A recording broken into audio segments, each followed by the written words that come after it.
केवल सामान्य जानकारी के लिए है। कोई भी दवा लेने से पहले डॉक्टर से सलाह अवश्य लें। अगर कोई वीडियो देखकर दवा लेता है तो वह खुद जिम्मेदार होगा। धन्यवाद। हेलो दोस्तों, आज हम लोग बात करेंगे छोटे बच्चों में उल्टी दस्त के इलाज के बारे में। ठीक है, तो यहाँ पे अपन एक बेस्ट इलाज के बारे में बात करने वाले हैं, जिसमें अपन स्टेप बाय स्टेप ट्रीटमेंट की बात करेंगे कि अगर किसी को माइल्ड प्रॉब्लम है तो उसको क्या ट्रीटमेंट देना है। ठीक है, मेडिसिन से ज़्यादा क्या ज़रूरी है। ठीक है, और अगर किसी को ज़्यादा डिहाइड्रेशन है, वोमिटिंग भी है, साथ में पेट दर्द है, काफ़ी सारी समस्याएं हैं, तो तब स्टेप बाय स्टेप क्या ट्रीटमेंट देना है बच्चे को, उसके बारे में बात करेंगे। ठीक है, तो जो बच्चों को अपन देखते हैं कि डायरिया में जब अपन देखते हैं बच्चे को वोमिटिंग हो सकती है उसको। ठीक है, बार बार उसको वो मतलब कि जो डायरिया के लिए जाएगा। ठीक है, और अपन देखते हैं कि उसको डिहाइड्रेशन हो सकता है। ठीक है, काफ़ी सारे चेंजेस उसमें देखने को मिलते हैं, स्टमक पेन वगैरह। ठीक है, उसको भूख नहीं लगेगी, बार बार प्यास लगती है और यूरिन आउटपुट कम हो जाता है। ठीक है, क्योंकि डिहाइड्रेशन में ऐसा होता है। तो यहाँ पे अपन बात करते हैं सबसे पहले केस नंबर 1, जिसके अंदर नो डिहाइड्रेशन। ठीक है, अभी बच्चे को मतलब हल्का उल्टी दस्त एक बार हुआ है और अभी डिहाइड्रेशन जैसी कोई समस्या नहीं है। ठीक है, तो उस केस में सबसे पहले आपको क्या करना है, ओरोलाइट मतलब कि जो ओआरएस पाउडर जो आता है, ठीक है, ओरल रिहाइड्रेशन सॉल्ट जिसको अपन बोलते हैं, वो आपको सबसे पहले यूज करना है। ठीक है, तो यहाँ पे ओरोलाइट को अगर अपन देखें तो जो ओआरएस जो होता है उसको आपको यूज करना है। बच्चे को अगर उल्टी दस्त जैसी कोई भी समस्या है तो आप ड्रग देने से पहले उसको ओआरएस पिलाएंगे। ठीक है, अब ओआरएस का आपको घोल कैसे बनाना है उसके बारे में मैं बताता हूँ। तो आपको सबसे पहले एक शैशे ओआरएस पाउडर लेना है। ठीक है, उसको 200 ml बॉइल वाटर में डिसॉल्व कर लेना है। ठीक है, उसके बाद में बच्चे को शुरुआत में जैसे उसको क्या करना है 50 ml पिलाना है, और उसके बाद में बच्चे को जितने बार वो मतलब कि जो वो फीकल मैटर पास आउट के लिए जाता है, उसके बाद में जितनी बार भी बच्चा जाता है उसके बाद में आपको हर बार में 100 ml वाटर उसको पिलाना है ओआरएस वाला। ठीक है, और अगर आपके पास ओआरएस पाउडर नहीं है, आप घर पे अगर कोई रेमेडी अपनाना चाहते हैं तो उसमें आप 1 टेबल स्पून ऑफ शुगर को और 1 पिंच ऑफ साल्ट, ठीक है, हल्का सा उसमें सॉल्ट डाल के 200 ml वाटर में डिसॉल्व करेंगे और वो बच्चे को आपको धीरे धीरे पिला देंगे, ताकि उसका जो इलेक्ट्रोलाइट इम्बैलेंस हुआ है वो वापस से बैलेंस हो जाए और उसका जो उल्टी दस्त की समस्या है वो खत्म हो जाए। ठीक है, अगर डिहाइड्रेशन उसको ज्यादा नहीं है तो आप इतना करेंगे तो बच्चा ठीक हो जाता है। ठीक है, अगर साथ में उसको डायरिया है, ठीक है, डायरिया की प्रॉब्लम है, तो आप उसमें सिरप पावरजिल यूज कर सकते हैं। सिर्फ पावरजिल के अंदर एक तो जो एंटीबायोटिक आ गई, ठीक है, जो इंटेस्टाइनल एंटीबायोटिक ऑफ्लोक्सासिन, ठीक है, वो आ गई जो किसी बैक्टीरियल इन्फेक्शन वगैरह को खत्म करिए। अगर किसी मिक्स्ड टाइप का इन्फेक्शन है, ठीक है, तो उसमें मेट्रोनिडाजोल और जो ऑफ्लोक्सासिन जो है ये दोनों अच्छे से काम करती है और जो इन्फेक्शन है उसको खत्म करेंगी अगर किसी इन्फेक्शन की वजह से दस्त हो रखे हैं तो उस केस में। ठीक है, तो फर्स्ट केस में अगर किसी को डिहाइड्रेशन नहीं है तो आप ओआरएस देंगे, उसको पावरजिल सिरप देंगे। मैं इसकी डोज की बात करूँ तो जैसे अगर बच्चा 1 साल का है तो अपन उसको 2 ml दे सकते हैं, 2 साल का है तो अपन उसको 4 ml दे सकते हैं। ठीक है, 3 साल का है तो अपन उसको 5 ml तक दे सकते हैं। ठीक है, इस प्रकार से आपको देना है। तो पावरजिल सिरप और ओआरएस अगर अपन देते हैं नो डिहाइड्रेशन के केस में तो अपन ज्यादातर देखते हैं कि बच्चा ठीक हो जाता है। ठीक है, अब सेकंड नंबर का जो केस आता है वो है माइल्ड डिहाइड्रेशन। ठीक है, अगर अपन देखते हैं कि बच्चे को हल्का डिहाइड्रेशन, अपने को पता कैसे लगेगा कि इफ देयर इज इरिटेबिलिटी, ठीक है, थर्स्ट, उसको बार बार प्यास लग रही है, ड्राई माउथ, और उसकी जो टंग है बिल्कुल ड्राई हो चुकी है, माउथ बिल्कुल ड्राइनेस है। ठीक है, और स्लाइटली सनकेन आई, ठीक है, आपको आंखों में आपको बिल्कुल सिकुड़ी हुई दिख रही है, जो आईज जो होती है वो आई बॉल्स जो होती हैं वो। ठीक है, तो आपको पता लगेगा कि उसको अंदर बहुत ही माइल्ड डिहाइड्रेशन है, बच्चा मतलब दिन में 4-5 बार जा चुका है तो ऑब्वियसली उसको डिहाइड्रेशन हो जाता है। ठीक है, जो माइल्ड है मतलब कम है, उस केस में आपको क्या ट्रीटमेंट देना है। तो सबसे पहले आपको जो अपन ने जो नो डिहाइड्रेशन के केस में दिया था वो आपको देना है, ओरोलाइट आपको देना है। ठीक है, इसके अगर मैं बात करूँ तो आपको शुरुआत में बच्चे को 100 ml पिला देना है, क्योंकि माइल्ड डिहाइड्रेशन पहले से उसका हो चुका है, और फिर उसके बाद में जितनी बार भी वो स्टूल पास आउट के लिए जाता है उसके हर बार में आपको 100 ml उसको पिलाना है। ठीक है, ताकि उसका जो वाटर का बैलेंस है वो बना रहे। सेकंड नंबर पे पावरजिल सिरप आपको एज इट इज यूज करनी है, क्योंकि नो डिहाइड्रेशन में यूज करें तो पावरजिल को यहाँ पे भी आपको यूज करना है ताकि वो इन्फेक्शन को खत्म कर सके। अब उसके बाद में थर्ड नंबर पे सिरप आती है स्पासमिंडोन। ठीक है, अगर बच्चे को पेन हो रहा है, ठीक है, कोलिक पेन हो रहा है, बच्चे को पेट में दर्द हो रहा है, तो उसको खत्म करने के लिए आपको यहाँ पे जो आपको एंटीस्पाज्मोडिक ड्रग यूज करनी पड़ेगी। इसके अंदर अपन स्पासमिडोन की जो सिरप आती है, ठीक है, उसको यूज करेंगे। तो जैसे मैंने पावरजिल की डोज बताई थी आपको, उसी प्रकार से इसकी डोज भी आपको देनी है। अगर बच्चा 1 साल से नीचे है, अगर मंथ्स में है तो उसके मंथ कितने मंथ का उसको 0.2 ml से मल्टीप्लाई कर लेंगे, ठीक है, 1 साल तक। उसके बाद में 1 साल के बाद में अपन देखें तो अपन जो 1 साल के बच्चे को 1.5 ml दे सकते हैं, 2 साल का बच्चा है तो उसको 3 ml दे सकते हैं, उसको 1 साल के बाद में उसको 1.5 ml से आप मल्टीप्लाई करेंगे तो डोज निकल के आ जाएगी कि इतनी बच्चे को देनी है, ठीक है। तो यहाँ पे मैंने पावरजिल सिरप आपको बताया नहीं था, तो ये TDS आप बच्चे को दे सकते हैं दिन में 3 बार।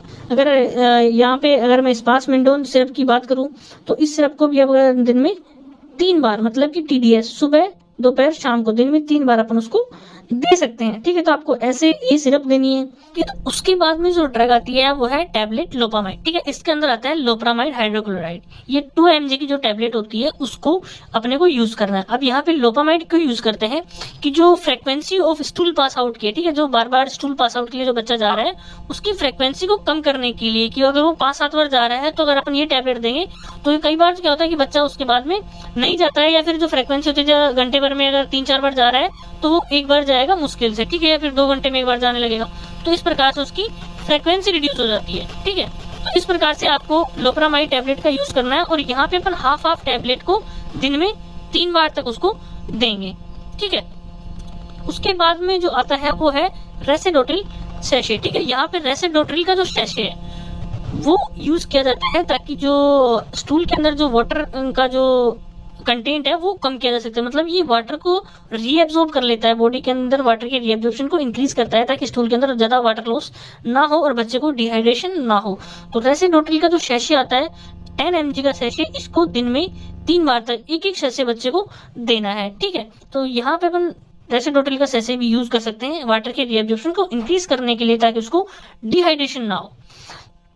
उसके बाद में छठे नंबर पे आता है न्यूट्रोलिन बी, ठीक है। न्यूट्रोलिन बी जो सिरप आती है इसके अंदर मल्टीविटामिन और जो लैक्टिक एसिड बेसिलस होता है वो इसके अंदर होता है, ठीक है। अब इसका यूज क्यों करना है आपको, कि जैसे मान लेते हैं कई बार अपन ने क्या बच्चे को हायर एंटीबायोटिक्स दे दी, किसी जैसे फीवर वगैरह में हायर एंटीबायोटिक यूज कर ली, तो उस केस में अगर बच्चे को डायरिया हुआ है या फिर डायरिया को 3 दिन से ज्यादा हो गए हैं, ठीक है, 3 डेज से अगर ज्यादा का डायरिया हो गया है तो उसको अपने को यहाँ पे मल्टीविटामिन लैक्टो एसिड बेसिलस का जो सिरप है उसको यूज करना पड़ेगा, क्योंकि जो लैक्टिक एसिड बेसिलस की जो माइक्रो ऑर्गेनिज्म होते हैं वो हायर एंटीबायोटिक्स की वजह से किल हो जाते हैं, ठीक है। स्टमक के अंदर जो प्रेजेंट होते हैं खाने को पचाने में जो हेल्प करते हैं वो किल हो जाते हैं, तो उसकी कमी हो जाती है। तो यहाँ पे अपने को न्यूट्रोलिन बी सिरप का यूज करना है अगर 3 दिन से ज्यादा डायरिया है और अगर अपने हायर एंटीबायोटिक की वजह से डायरिया हुआ है उस केस में। तो यहाँ पे अगर मैं बात करूँ तो इस सिरप को दिन में 3 बार तक बच्चे को दिया जाता है, ठीक है। यहाँ पे ये जो सिरप है इसको भी सुबह दोपहर और शाम को बच्चे को देना है, ठीक है। उसके बाद में जो 7वें नंबर पे आती है सिरप ऑनडेम, ठीक है। यहाँ पे ऑन्डेनसिट्रोन सिरप, अब इस सिरप का यूज क्यों कर रहे हैं, अगर बच्चे को वोमिटिंग आ रही, ठीक है, वोमिटिंग आ रही है तो उस केस में आपको देना है ऑन्डेनसिट्रोन सिरप। अब यहाँ पे मैं बात करूँ तो जो मैंने डोज जैसे मैंने आपको लास्ट सिरप के लिए बताई थी उसी तरीके से आपको कैलकुलेट करनी है। अगर बच्चे को वोमिटिंग आ रही है तो ही आपको देना है, अगर बच्चे को वोमिटिंग नहीं आ रही है तो आपको इस सिरप का यूज नहीं करना है।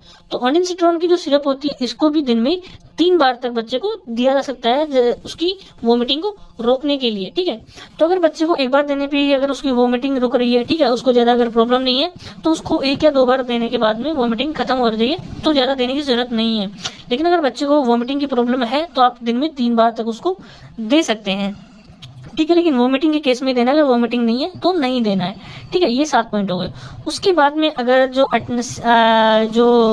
उसको डायरिया जो हुआ है वो सीवियर है, ठीक है, और जो उसको साथ में अगर फीवर वगैरह भी आ रहा है तो यहाँ पे अपने को जो है पेरेंटल एंटीबायोटिक जो इंजेक्शन जो होते हैं उनका यूज करना पड़ सकता है। तो यहाँ पे अपन मोनोसेफ का यूज करेंगे साथ में अमीकासिन को, ठीक है।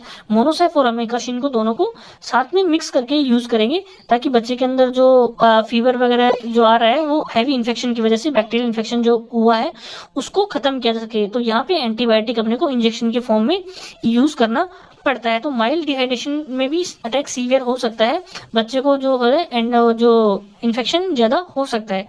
तो अपने को मोनोसेफ अमीकासिन का कंपोजिशन यूज करना है, आपको मतलब कंपोजिशन नहीं आती, दोनों को मिक्स करके और यूज करना है, ठीक है। डोज आप कैलकुलेट कर सकते हैं, ठीक है, या फिर आप कहीं से भी नेट से भी आप इसका देख सकते हैं कि कितने महीने के बच्चे को कितने साल के बच्चों को कितनी देनी है। उसके बाद में मैं नेक्स्ट केस की बात करता हूँ, केस नंबर 3। अगर सीवियर डिहाइड्रेशन है, सीवियर डिहाइड्रेशन का अपने को पता कैसे लगेगा कि जो अपन ने जैसे माइल्ड डिहाइड्रेशन के अपन ने सिम्टम्स में क्या बात करी थी कि अपने को कैसे पता लगेगा, उसको इरिटेबिलिटी उसको बहुत ज्यादा होगी, ठीक है, उसको प्यास बहुत ज्यादा लगेगी, वो बार बार पानी पिएगा, ठीक है। उसकी जो सनकेन आई स्लाइटली थी वो काफी अब ज्यादा आपको आई बॉल्स में देखने को मिलेगा, ठीक है। अगर अपन उसको वो टेस्ट करेंगे स्किन को, अपन जैसे स्किन को खींच के देखते हैं ना, तो स्किन क्या होगी, उसको वापस से मतलब कि सेम टू सेम वापस से रिलीज होने के बाद में मैं आपको एक इमेज दिखाता हूँ जिसमें आपको पता लगेगा कि अपन किस तरीके से चेक कर सकते हैं। जैसे ये स्किन है, ठीक है, अपन इसको यहाँ से ऐसे खींचेंगे तो ये same to same as it is कुछ सेकंड के लिए रहेगी, फिर वो बिल्कुल फ्लैट हो जाती है। तो उस प्रकार से अपन पता लगा सकते हैं कि किस लेवल का उसको डिहाइड्रेशन हुआ है, ठीक है।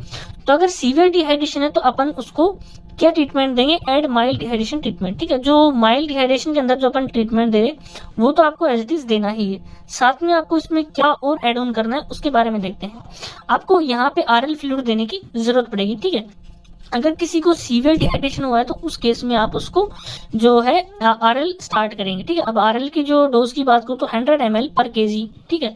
यहाँ पे 100 ml, अगर 10 किलो का बच्चा है, ठीक है, तो उसको अपन 2 आरएल तक लगा सकते हैं ओवर 5 to 6 आवर्स के अंदर, ठीक है।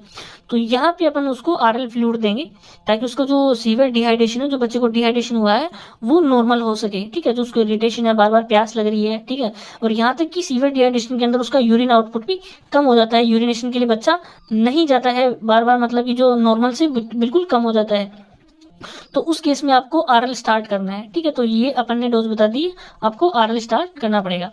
उसके बाद में मैं देखूँ तो क्या करना है, continue till skin turgid and fontanelle flat, ठीक है। आपको आरएल को कब तक रखना है कि जो अपन को कंटिन्यू करना है, जब तक कि उसकी स्किन जो है वो टर्जिड ना हो जाए, मतलब कि जैसे अपन इसको वापस से खींच के देखेंगे तो जल्दी से नॉर्मली 1-2 सेकंड में फ्लैट हो जाए, ठीक है। अगर अपन देख रहे हैं कि खींचने के पर अपने को स्किन एज इट इज रुकी हुई है, काफी टाइम बाद में वो बिल्कुल फ्लैट हो रही है, तो उसको मतलब सीवियर डिहाइड्रेशन है। और अगर अपन फिर से खींच के देखेंगे तो अगर स्किन नॉर्मल बिल्कुल टर्जिड हो रही है, ठीक है, तो उसको अपन समझ जाएंगे कि डिहाइड्रेशन अब नॉर्मल हो चुका है। या फिर जो फोंटानेल होता है, फोंटानेल आपको देखा होगा, छोटे बच्चे जो होते हैं ना, उसके सर में यहाँ पे आपको एक जो जॉइंट जो होता है, वहां पे आपको एक छोटा सा होल सा नजर आएगा कि वो वहां पे आपको बार बार जैसे हार्ट पंप करता है ना, उस प्रकार से पंप सा जैसा नजर आएगा। तो यहाँ पे उस सीवियर डिहाइड्रेशन के केस में क्या होता है कि ये डिप्रेस हो जाता है, मतलब प्रेस्ड हो जाता है अंदर, मतलब दसा हुआ अपने को दिखता है। एक यहाँ पे होता है सामने और एक यहाँ पे होता है, ठीक है। 2 फोंटानेल अपने को देखने को मिलते हैं। तो अगर अपन इसको चेक करेंगे तो ये भी एकदम फ्लैट हो जाएगा। अगर बच्चे के अंदर डिहाइड्रेशन बिल्कुल भी नहीं है तो ये फोंटानेल जो डिप्रेस्ड हो रखा था वो बिल्कुल फ्लैट हो जाएगा। इस प्रकार से अपन चेक कर लेंगे कि जो डिहाइड्रेशन हुआ वो बच्चे का वो बिल्कुल नॉर्मल हो गया। तो आपको जब तक आपको आरएल देनी है, और इसके अंदर अपने को लगभग 400 से और 600 ml अगर अपन आरएल देते हैं तो उसमें ही बच्चे का जो है डिहाइड्रेशन कंप्लीट हो जाता है। उसके बाद में आपको क्या करना है, उसके बाद में आफ्टर आपको स्टार्ट करना है आइसोलेट पी, ठीक है। डायरेक्ट आपको आइसोलेट पी कभी भी नहीं देना होता है सीवियर डिहाइड्रेशन के केस में। आपको पहले आरएल देना है, उसके बाद में जैसे ही उस बच्चा वापस से हाइड्रेट होता है उसके बाद में आपको आइसोलेट पी देना होता है, ठीक है। तो आपको आइसोलेट पी स्टार्ट करना पड़ेगा।